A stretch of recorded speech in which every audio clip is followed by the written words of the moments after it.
Hey guys, so today what you're going to do is 3.4 notes, which means you're all getting a speech and you're going to read and annotate your speech. You're going to create a key and you're going to annotate for the rhetorical situation. So let me show you what that is going to look like. All right, so you have your speech right here and make sure you put your name on it. And the next thing that you're going to do is you're going to make a little key for yourself. So I'm going to make mine right over here on the right-hand side. So the things that I'm going to be annotating for are ethos, which again is like the credibility. And then we're going to look at pathos, which is our emotional appeal, loaded words, things like that. And then the last thing that we're going to be looking for is logos, or a logical argument. Okay, so I want you to get 3 different colors out. So it can be highlighters. I'm using highlighters. You can also use colored pencils or skinny pens, but they do have to be different colors. I don't want like, oh, I'm going to underline or I'm going to double underline. I want actual different colors. It's very purposeful and intentional. All right, so let's see. I'm going to start with green as my ethos or my credibility. I'm going to use purple for my logos or my logic. Oh, that one does not look very good. I might need some new highlighters.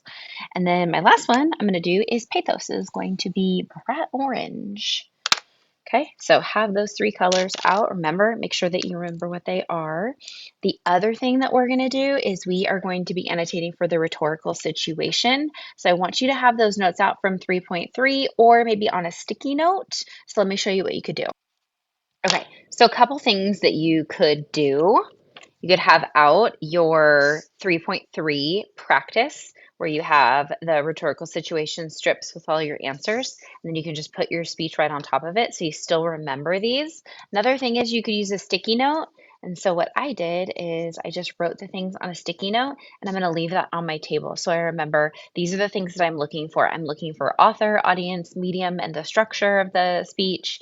I'm looking at the context, what was going on around it. What is the speaker's purpose? What's their main argument or claims? And then anytime that I annotate for ethos, pathos, logos, I need to write a short little explanation. So when I'm saying annotate, these are the things that I'm going to be writing in the margin, or I might be underlining or putting little circles around if it is on the text. So I'm just going to leave that right there so that as I'm reading it, I am remembering that those are the things that I'm looking for.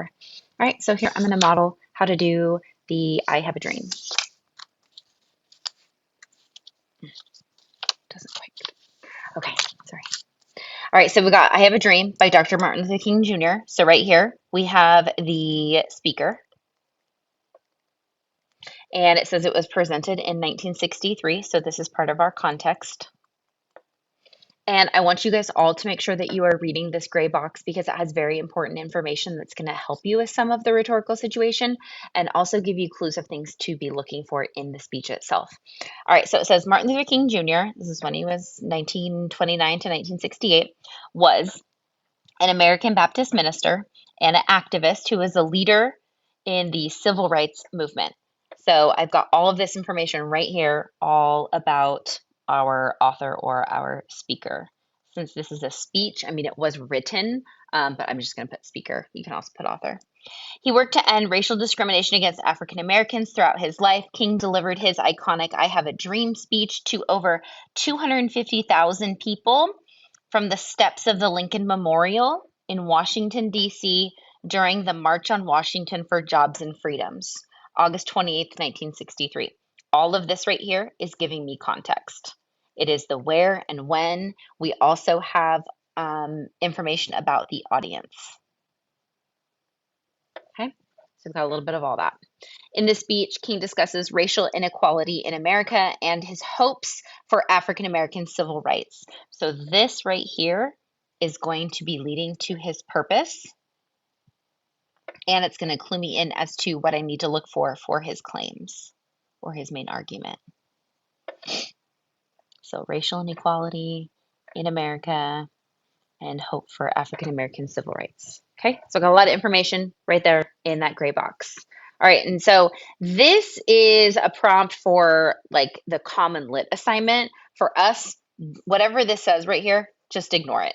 I'm asking you to annotate specifically for rhetorical situation, and the rhetorical appeals. So whatever it says here, just ignore it, okay? Make sure you're paying attention to these things, and that's what you're going to be annotating for. All right, so let me go ahead and get started on the first couple paragraphs and show you guys how to be doing this.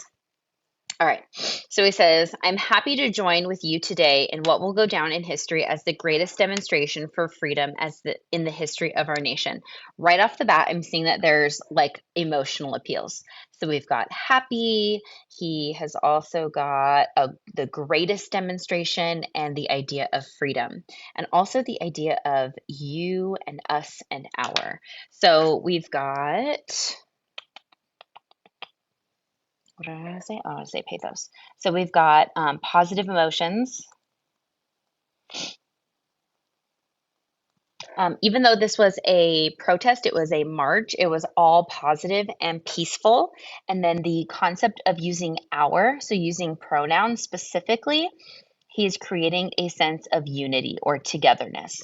And especially during a time of civil rights where there was a lot of separation, watch how he uses specific words to join and unify and make it be a positive and not, angry and hateful and spiteful and things like that.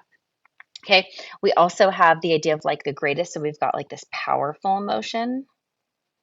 emotional appeal. And he's happy because he is joining. So that is also promoting this idea of like togetherness. Okay.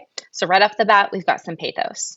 Then we've got 50 years ago. So 50 is referencing 40 years ago, which is from Lincoln, the great American whose symbolic shadow we stand today. So if I look at number one, I jump down here, they're at the Lincoln Memorial. And so I don't know if you've ever there, but it's a big, huge monument of Lincoln sitting in a chair, and he is literally right underneath it, presenting this speech. So we've got this historical reference, very logical argument that 50 years ago, Lincoln, the great American, whose symbolic shadow we stand today, signed the Emancipation Proclamation. So he's referencing this historical moment in which millions of Negro slaves had been freed. So he's making a historical reference to Lincoln and freedom, because that's what they're there for today. And the march that they're participating in is called the March on Washington for Jobs and Freedom, because it was about segregation and things like that. So we're making this logical reference to 50 years ago. This Emancipation Proclamation had been signed and was supposed to give freedom to everyone.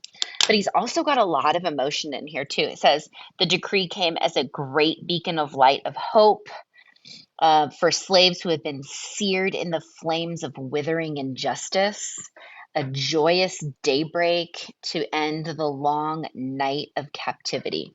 So he's got logical argument blended in with some very emotionally charged language.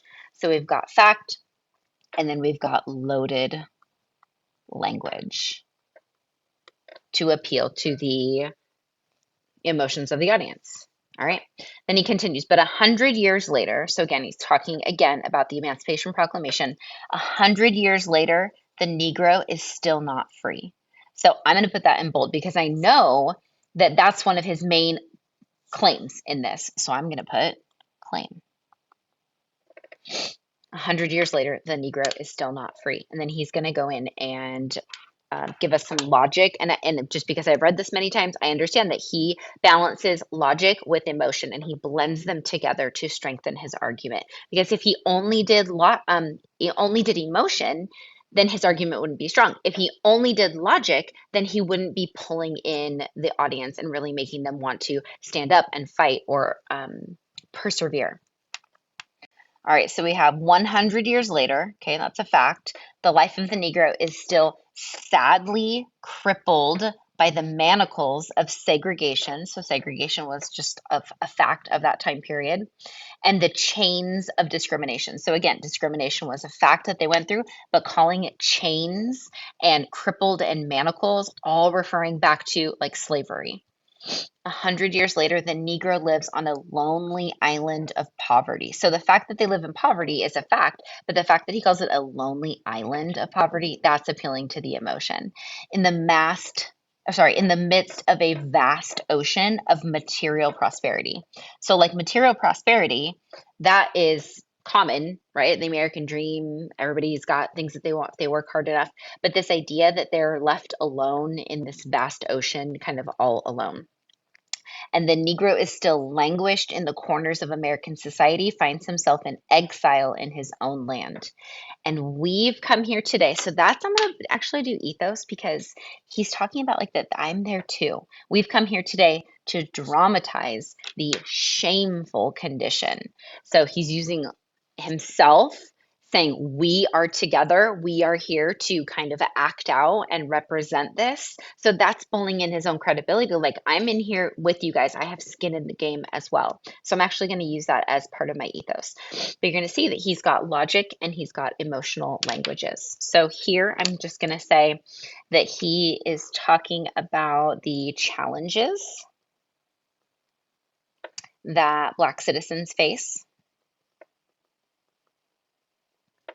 with very emotionally loaded language. And then also the concept again of unity and togetherness. Okay, so again, as I am annotating, I'm looking for these rhetorical situation elements, but also whenever I am underlining or highlighting something as ethos, pathos, logos, I'm kind of explaining what it is, how, or why. Okay, all right, that's what you're going to do for the whole speech. And then when we're done, we'll compare it with other people that read the same speech. Good luck.